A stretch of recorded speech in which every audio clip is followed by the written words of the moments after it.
तो hello student, आज मैं आपको वैलेंस बॉन्ड थ्योरी वीबीटी के बेस पर हमारे बोर्ड एग्जामिनेशन 12th क्लास में केमिस्ट्री में कोऑर्डिनेशन चैप्टर में से कैसे क्वेश्चन आते हैं वो आपको समझाने जा रहा हूं। ठीक है, तो सबसे पहले इस थ्योरी पर बेस्ड अगर आपको न्यूमेरिकल करने हैं, टॉपिक पर क्वेश्चन सॉल्व करने हैं, तो आपको कुछ पहले पॉइंट आपको बता देता हूं जो आपको लर्न करने पड़ेंगे। जैसे हाइब्रिडाइजेशन, हाइब्रिडाइजेशन का मतलब संकरण, ये संकरण बोलते हैं इसे।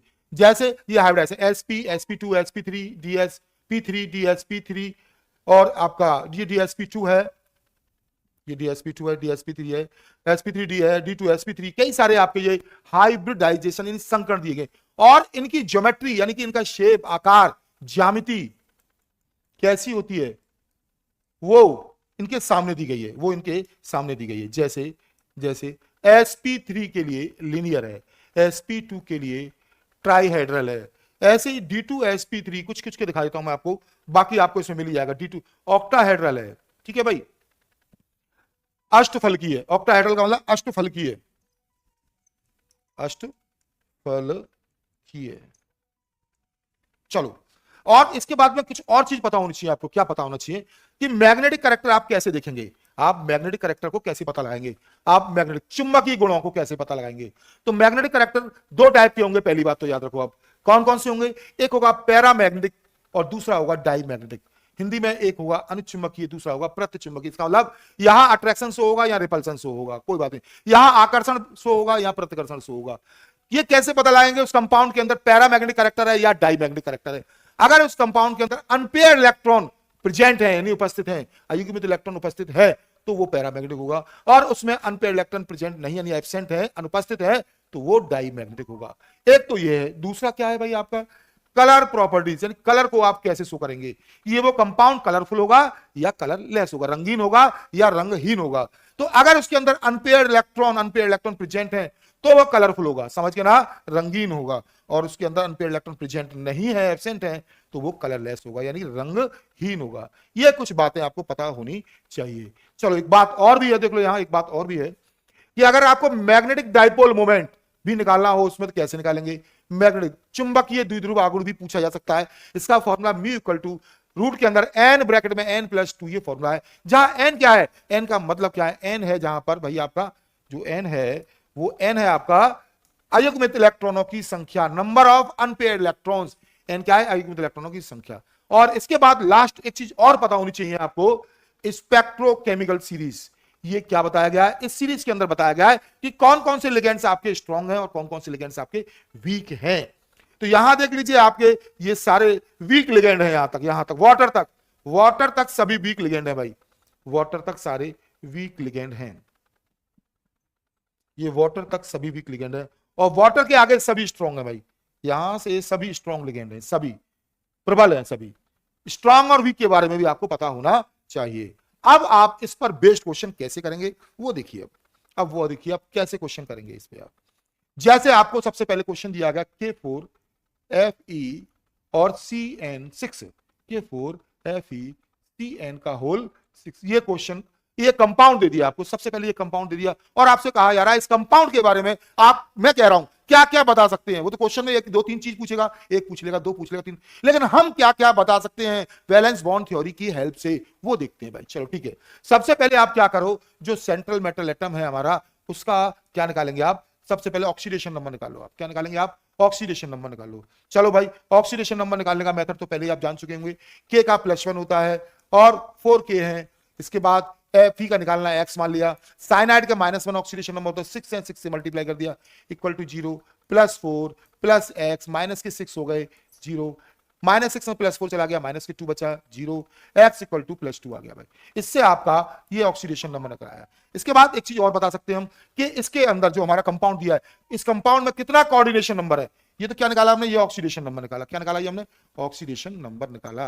अब कोऑर्डिनेशन नंबर क्या है? कोऑर्डिनेशन नंबर क्या है? उपसंयोजन संख्या क्या है? जितने लिगेंड होते हैं वो कोऑर्डिनेशन नंबर होता है। कितने लिगेंड है? 6 हैं, ये 6 कोऑर्डिनेशन नंबर आ गया। दूसरा ये हो गया हमारा। चलो ठीक है भाई। अब इसके बाद क्या करते हैं हम? अब इसके बाद क्या करते हैं हम? अब इसके बाद धीरे से जो हमारा सेंट्रल मेटल एटम है Fe, उसका एटॉमिक नंबर लिखते हैं, आपको दिया जाएगा 26 होगा। और 26 एटॉमिक नंबर के फिर इलेक्ट्रॉनिक कॉन्फ़िगरेशन करेंगे, 1s2 2s2 2p6 2s2 2p6 3s2 3p6 4s2 4p6, 1 minute, 26 का है, 2 8 आपका, इसके बाद यहां से चेंज हो जाएगा, 3p हो गया और 3d 4s2। चलो, करने का बड़ा इजी तरीका होता है इलेक्ट्रॉनिक कॉन्फ़िगर, 2, 8, ब्लैंक, 2। तो पहले दो ये हो गए, ये 8 हो गए, अब यहां पर जितने भी बचेंगे, कितने बचेंगे, 14 बचेंगे, 14 यहां आएंगे, 14 का एस में 2 आ गए, पी में 6 आ गए, 6 बचे, ये इसका इलेक्ट्रॉनिक कॉन्फ़िगरेशन होगा, जो लोग आप जानते ही होंगे पहले से ही। अब आपको एक बात और लिखनी है, बाद में 4s है, 4s के बाद आप चाहो तो 4p भी अपनी तरफ से लिख सकते हो, 4d भी अपनी तरफ से लिख सकते हो, लेकिन इनमें कोई इलेक्ट्रॉन नहीं होगा। तो यहां से 3d से अंडरलाइन कर दो इसे, आपको सिर्फ इसका डायग्राम बनाना और कुछ नहीं बनाना है। कैसे बनाना है भाई, चलो देखिए, क्या क्या डी है, डी में कितने इलेक्ट्रॉन होते हैं भाई, डी में ऑर्बिटल कितने होते हैं, 5 होते हैं, और ये क्या है, एस है भाई, चलो एस में एक ही होता है, पी में कितने होते हैं, 3 होते हैं, ये 3 होते हैं भाई, 3 में। चलो, और अभी मैं कुछ नहीं बना रहा हूं, सिर्फ इन्हीं को बना देता हूं, ठीक है, 1 1 2 3 5 हो गई, 1 3 हो गई आपकी। अब कितने इलेक्ट्रॉन देखिए, फिल कर दीजिए भाई, जल्दी जल्दी फिल कर दीजिए। डी में कितने, 6 इलेक्ट्रॉन है, 1 2 3 4 5 6 हो गई। एस में कितने इलेक्ट्रॉन, 2 इलेक्ट्रॉन फिल हो गई। पी में तो है ही नहीं है भाई, ये आपका डी है, ये आपका एस है, और ये आपका पी है, कोई भी इलेक्ट्रॉन नहीं पी में। ये किसका है इलेक्ट्रॉनिक कॉन्फ़िगरेशन, ये एफ ई का है। फिर इसके बाद आपने एफ ई के जो ऑक्सीडेशन नंबर निकाला, कितना निकाला था अभी ऑक्सीडेशन नंबर एफ ई का, +2, वो इसके ऊपर लिख दीजिए +2, इसका मतलब 2 इलेक्ट्रॉन इसने लूज कर दिए, निकाल दिए, तो 26 से 24 रह जाएगा। 24 रहने का 2 इलेक्ट्रॉन निकल गए, 2 इलेक्ट्रॉन लास्ट से निकलेंगे नहीं, यहां से निकल गए, एस से निकल गए। तो एस से निकलने के बाद बचा क्या फिर भाई हमारे पास, बचा क्या, यही बचा जो सामने दिख रहा है, एस से भी इलेक्ट्रॉन निकल गए हमारे पास से, तो भाई पी में तो पहले से थे ही नहीं, एस एस से और निकल गए भाई। चलो 1 2 3 5 1 3 हो गए भाई लोग। अब आ जाइए, अब 2 इलेक्ट्रॉन यहां से निकल गए, बचे हमारे पास जे 1, ये आपका पास जैसे भी है, डी के अंदर इलेक्ट्रॉन बच गए, ये भी खाली हो गया भाई, ठीक है भाई। इसके बाद फिर क्या लिखोगे, आप लिखोगे इसे आप Fe2 positive ion in complex, बस पहले इसको ये लिखना पड़ेगा, और लिखने का मतलब ये हुआ। अब दोबारा से आप डायग्राम बना लीजिए, दोबारा से आप डायग्राम बना लीजिए, यही बना रहा हूं, यही है, देखिए 5 है इसके अंदर, 1 2 3 5 1 2 3 हो गए भाई।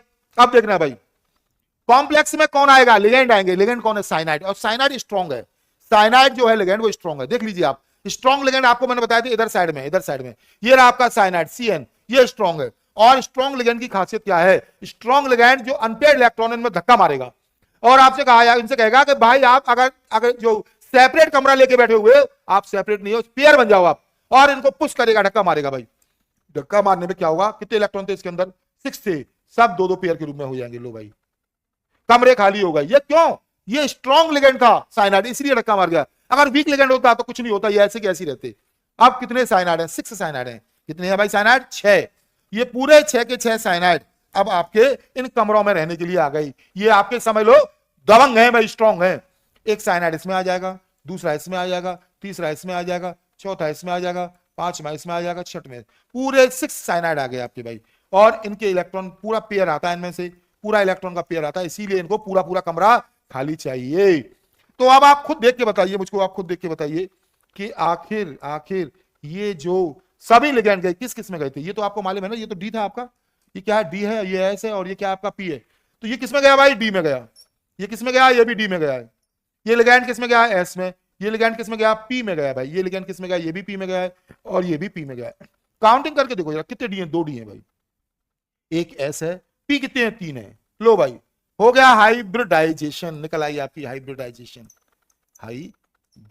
हाइब्रिडाइजेशन निकल आई आपकी हाइब्रिडाइजेशन, कितनी आ गई, D2sp3। लो भाई पहला क्वेश्चन आपका सॉल्व हुआ हाइब्रिडाइजेशन का, कि आप किसी भी कंपाउंड की हाइब्रिडाइजेशन क्या है, उसमें कौन सी हाइब्रिडाइजेशन पाई जाती है, कौन सा संकड़ पाया जाता है, इससे आप बता दो D2sp3 से। तो हाइब्रिडाइजेशन आपने पहला आंसर आपको मिल गया हाइब्रिडाइजेशन का, क्या मिल गया आपको, हाइब्रिडाइजेशन, हाइब्रिडाइजेशन पहला आपको आंसर मिल गया। यानी कि क्या मिल गया आपका, हाइब्रिडाइजेशन क्या आई, D2sp3 आ गई। फिर इसके बाद अब आप शेप बता सकते हैं, शेप बता सकते हैं, आकार बता सकते हैं, कैसा, ज्योमेट्री बोलते हैं इसे हम। D2sp3 की ज्योमेट्री क्या थी, यहां देखो मैंने अभी इससे पहले अंडरलाइन किया है, D2sp3 की ज्योमेट्री कैसी थी, ऑक्टाहेड्रल। तो ये भैया इनका शेप आ गया, इसी बताया था आपको, ये याद करना पड़ेगा आपको, इसकी ज्योमेट्री क्या आ गई, ऑक्टाहेड्रल, ऑक्टाहेड्रल आ गई भैया। इसके बाद आप ऑक्सीडेशन नंबर अभी आपने बता ही दिया था निकाल करके +2 आया। कोऑर्डिनेशन नंबर भी आपने बता ही दिया था अभी निकाल करके 6 आया। नंबर ऑफ अनपेयर्ड इलेक्ट्रॉन्स कितने आए? अब जरा डायग्राम देखिए बताइए, क्या यहां कोई भी आपको अनपेयर्ड इलेक्ट्रॉन दिखाई दिया? लास्ट में कोई भी नहीं बचा, एक भी नहीं बचा, कोई भी अनपेयर्ड इलेक्ट्रॉन नहीं आया। आपका आंसर आ गया 0। नंबर ऑफ अनपेयर्ड इलेक्ट्रॉन भी आ गया इसके बाद में। अब ये कैसा है? पैरामैग्नेटिक है या डाईमैग्नेटिक है? तो अनपेयर्ड इलेक्ट्रॉन अगर नहीं है तो कैसा होगा? ये डाईमैग्नेटिक होगा। कैसा होगा? ये देखो यहां पीछे दिखाया था मैंने आपको, कहां गया? ये रहा। अनपेयर्ड इलेक्ट्रॉन एब्सेंट होगा तो डाईमैग्नेटिक होगा। कैसा होगा? डाईमैग्नेटिक होगा। पहले ही बता चुका हूं मैं आपको। अब ये डाईमैग्नेटिक होगा भाई, ठीक है भाई। और इसके बाद में अब अनपेयर्ड इलेक्ट्रॉन नहीं तो ये कलरलेस होगा। कैसा होगा? कलरलेस, कोई भी कलर नहीं होगा इसके अंदर। और फिर म्यू की वैल्यू भी निकाल सकते हैं आप, म्यू की वैल्यू भी निकाल सकते हैं, समझ गए ना? ये मैग्नेटिक डाइपोल मोमेंट की वैल्यू भी निकाल सकते हैं, म्यू की वैल्यू भी निकाल सकते हैं आप यहां पर, ठीक है। म्यू मैग्नेटिक डाइपोल मोमेंट क्या फॉर्मूला है? रूट के अंदर n और n+2। ये n क्या है? नंबर ऑफ अनपेयर्ड इलेक्ट्रॉन को बोलते हैं n।